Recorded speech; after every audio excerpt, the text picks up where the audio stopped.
In episode 8, when Maximus returns back to the Brotherhood, the first thing they notice isn't the fact that he has the head, it's the fact that he's wearing the outfit of a knight. And Elder Quintus questions him on this, asking, "Where is your knight?"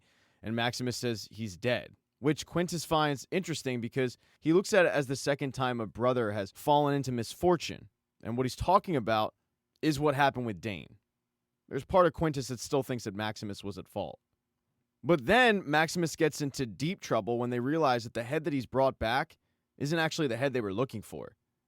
Quintus throws the head back at him. He calls him a liar, and it looks like it's going to be all she wrote for Maximus and the Brotherhood. Actually, it looks like it's going to be all she wrote for Maximus just breathing.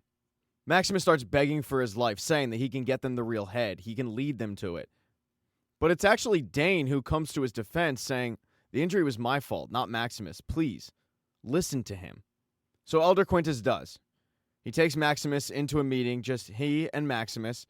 And the first thing he does isn't question Maximus about the head, it's question Maximus about how Knight Titus died, to which Maximus says he died running. He then starts giving Maximus a speech about how the Brotherhood has just lost its way, how they used to rule the wasteland, but not anymore, how power used to be earned, but now it's taken. And that's when he looks at Maximus and tells him, "If what you say is true, that you can lead us to the relic, then you and I will take back power. And we will start a new Brotherhood, with me as its head and the likes of you as its sword." Maximus then gives Quintus the location of the conservatory, and the Brotherhood gears up. He's surprised, though, because he sees that Dane is going, and Dane lets him know it's punishment for what I did to myself. "Look, I was just scared of going out there. I didn't know that it would get you in trouble." And Maximus says, "Dane, that mission, me going out there, that was the best thing that happened to me. I met somebody. And she's still out there, and she's walking into danger. So I'm going to save her, and then I'm going to go back with her to where she came from. She came from a vault." And while Dane thinks that's a great idea, Dane also doesn't believe that anywhere is truly safe. But they don't really have time to chit-chat about it because they have to get into the airships and head off. And they aren't the only ones that are heading to the conservatory. The Ghoul is also headed there. And we get more backstory on what happened with the Ghoul before the bombs dropped. The Ghoul put that listening device on his wife's Pip-Boy, and he listened all right. He did not like what he heard. He went to go drop off his wife at Vault-Tec when he got accosted by one of the higher-ups at Vault-Tec, a guy named Bud Askins. Super annoying guy. Big fan of Coop, but Coop isn't a fan of him. He starts boring Coop to death about his new training program he has for up-and-coming executives. It's called Bud's Buds. Really creative name. It's basically a way to keep some of the executives alive longer so that they can finish off some projects that would take centuries to complete. He's really excited about it. Coop is not. He actually has to head into Vault-Tec because the transmission's going in and out, so he has to get closer to hear what the conversation's going to be. And while he's waiting for his wife to, quote, get out of her meeting, when in reality he's just listening in on it, Barb's secretary asks him if he'd be willing to meet a higher-up that's a huge fan. And that higher-up is actually Hank McClane. But he doesn't actually get excited to meet Hank because while he's shaking his hand, he's overhearing Barb's meeting, and he hears Barb say that the way that Vault-Tec can guarantee results is by dropping the bomb themselves. And that's when Coop realizes that everything that Lee, or whatever she was going by back in the day, everything she said was true. But while the Ghoul is headed to the conservatory and the Brotherhood is, and obviously Lucy is, back in the vaults, Norm walks into 31 and he's surprised because nobody's in it. In fact, the only thing in it is a talking Roomba with a brain. And right away, Norm realizes that this brain/Roomba is actually the overseer of Vault 31. Norm continues to walk into the vault, and that's when he comes across a bunch of bodies in cryogenic chambers. That's what Vault 31's filled with. Not actual people. Well, they are people, but they're asleep. And that's when the Roomba tells him that these people that are asleep are Bud's buds. Yeah, they outsourced the survival of the American race to the private sector, but it also would have been crazy not to keep Vault-Tec alive. So this entire vault is just filled with Vault-Tec execs. And Hank McClane was one of them. Norm then turns to the Roomba and asks, "So what does that make Vault 33 and 32? And the Roomba says that they're just vaults that are breeding grounds for the super managerial type. People that will inherit the earth after they wipe the surface clean. Norm is floored by that statement, the wipe the surface clean statement, and he gets so freaked out. He turns to leave, but the Roomba says, "I'm sorry, you've seen too much. You can't leave."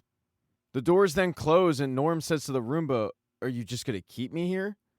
And the Roomba says, "Well, only until we're ready to go to the surface, which could be a couple 100 years, so I suggest you hop in your dad's pod. There's not much food in here. I'd certainly put myself to sleep if I could." But while Norm has learned the truth, Lucy has not yet. She has, though, arrived at the conservatory. She's the first one to arrive. As soon as she walks to the top of the conservatory, there's her dad locked up in a cage. But there's also Lee. And she's at the table with this completely charred skeleton that somehow is still alive. Lucy walks over to Lee, hands over the head, and says, "Here you go. I'm bringing you the head. I want my dad." And Lee does take out the artifact from the neck, but then she turns to Lucy and says, "Well, before I do that, what if I tell you how I know your dad? Yeah, you think your father was born in a vault like you, but that's just not true." "That's all right. You're not the only people he lied to. He didn't tell your mother either." And Lucy looks at her and says, "What do you know about my mother?" And Lee, who has taken the artifact at this point over to a machine and is testing it, tells her she was a lot like you. She was kind, she was loving, she was curious. I mean, isn't that why you came to the surface? Yeah, partly to rescue your father, but to really know why I took him, right? Your mother was so clever, just like you. Your mother discovered that something was siphoning the vault's waterway. And from that one clue, she was able to discern that maybe civilization had returned to the surface. But when she told your dad, he said it was a ridiculous idea and that she should tell no one. And Hank is trying to get Lucy to leave and not believe Lee, but Hank's face also is the face of somebody who knows that he's caught.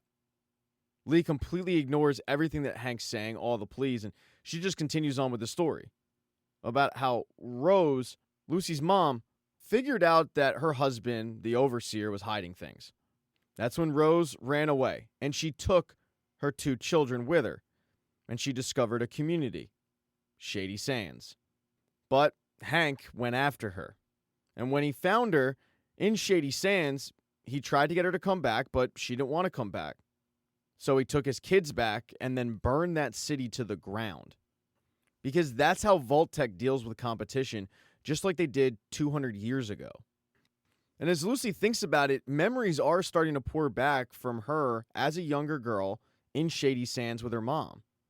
But not only in Shady Sands, also meeting Lee way back when. Lee then tells Lucy that what Lucy brought her is cold fusion. It's limitless energy. They can build their own world. It can be a better world. But the reason why she has Hank still hostage is because when they bought her company, they made it proprietary. So only a Vault-Tec minion can actually access it. She needs Hank to punch in the code to access the cold fusion. Lucy asks Lee, "My mother, what happened to her?" And that's when that charred skeleton that somehow is still alive starts making noise, and Lucy realizes that that charred skeleton is her mother. This is a lot to take in for Lucy. She starts crying, and she begs her dad to just give Lee the code. Eventually, the tears work. Hank, against his better judgment, does punch in the code, and it unlocks the cold fusion. When that happens, Lee starts going to work, and Hank starts doing some damage control. He starts trying to explain his side to his daughter, but Lucy doesn't want to hear it. And as much as he tries to make Lee the bad guy, it just doesn't seem like that's the case. But as Lee is working on getting the cold fusion ready, they hear an incoming aircraft siren go off, and they know that the Brotherhood is on its way. Lee abandons the cold fusion for the moment and tells her people to get ready for battle because she knows what the Brotherhood's after. And as the Brotherhood touches down and is starting to battle Lee's people, Hank is still trying to tell Lucy that he just did what was necessary. But this battle is vicious, and it has one variable. It's the Ghoul. The Ghoul was able to get into the conservatory, and he starts shooting a bunch of the Brotherhood of Steel. One of those people isn't Maximus. He's made his way up to the very top where he does find Lucy, and he finds Lucy's dad still locked up. And since he doesn't know any better, he unlocks Hank, because Lucy's still in complete shock. But after Maximus does unlock Hank, that's when Lucy tells Maximus it was him the entire time. He's the one who bombed Shady Sands. And Maximus, who's a survivor, is just as floored as Lucy. But what neither of them notice is once Hank was freed from his cage, he strapped into a Brotherhood of Steel's armor. And he demanded that Lucy come with him, but Maximus, who's enraged at this point, goes to attack him. He's no match for Hank in a Brotherhood of Steel armor. He gets knocked out pretty quickly. Lucy, who's also enraged, decides to put a gun to her dad's face, but her dad isn't concerned. He doesn't believe his daughter's actually going to shoot him, and in fact, Lucy doesn't shoot him, because the Ghoul shoots Hank first. It's a graze, but it still hurts, and the Ghoul remembers Hank from the first time he met him. He explains that after he heard Lucy's last name, he figured that they must be related. And he's glad that he finally gets a chance to ask the question he's been waiting to ask for 200 years, which is, where is his family? Hank, though, doesn't answer it. Instead, he backs off and flies off, and the Ghoul doesn't shoot. He lets him go. Lucy can't believe that the Ghoul just let her dad fly off, and he explains that it's easier to chase a wounded animal than to get answers from a dead one. He then says, you probably want to know how I know your dad. Well, let's just say that everything that's happened in your life was planned out over 200 years ago. Now, you can stay here with Maximus, and when his Brotherhood takes this place, and they are going to take this place, they'll kill you. Or you could come meet your makers. That's a pretty good offer for Lucy. It's the only one she really has. But before she leaves, she has one thing to do. She picks up a gun, and she puts her mother out of her misery. She shoots her. She then has to say goodbye to Maximus, who still isn't conscious at this point, and her and the Ghoul head off. They're going to track Hank. And I could be wrong, but it looks like Hank ends up in Seattle. It looks like the Space Needle in the background, but wherever it is, it's definitely a city with a big wall, compound. You get the drift. Now, long after Lucy does leave, Maximus finally comes to. He realizes that nobody's there with him, and he's a little confused. But then he hears somebody coming, and he decides to hide in the shadows. And that person is Lee, who is badly injured. But at this point, her machine to activate cold fusion is ready to go. So she goes and she presses a button. And then she sits down and watches what happens. Maximus also can't help but watch what happens, because all the lights for all the buildings suddenly go on.